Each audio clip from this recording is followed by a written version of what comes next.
Naravno, prvi utisak i onako osnovni povreda ove devojke iz Crvene zvezde, koja stvarno je unela kod njih neka mir u igri i stabilizovala je svojom, da kažem, mirnoćom njihovu igru.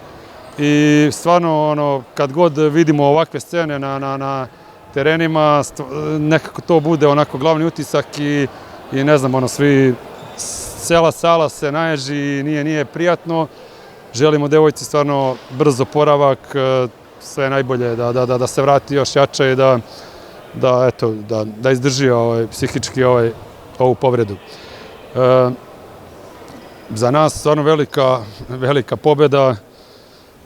Ne mogu kažem da je neočekivana, mi smo imali svoje ideje, imali smo svoja nadanja i stvarno kako je išla utakmica, išla je u nekom smeru da ćemo, ne mogu kažem rešiti, ali išlo je pozitivno i naravno to neko naše neiskustvo i to povlačenje u nekih par minuta da njima prostora i zakomplikuje se stvar, ali stvarno veliko srce ekipe u ovim teškim trenucima i stvarno devojkama svaka čast još jednom na ovakvu igri, na ovakvom 5. setu.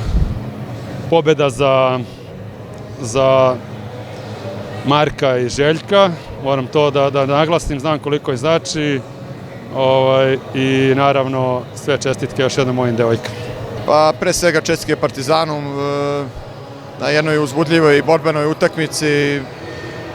Mi opet stegnuti jako u početku meča, ceo prvi set, dosta grešaka, dosta stegnutih poteza, nikako ne uspevamo da se opustimo i da odigramo onako kako umemo. Svakako su razlozi i neke možda i zdravstveni problemi koje imamo, ali ne i opravdanje da to držimo u kontinuitetu.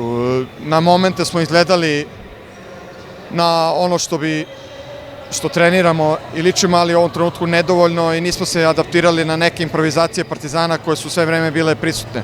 Što se tiče povrede našeg korektora Savić, ne znam još uvijek stanje, vidjet ćemo, u pitanju je koleno, nadamo se da nije ništa ozbiljnije, ali kako smo videli, sve opcije su moguće.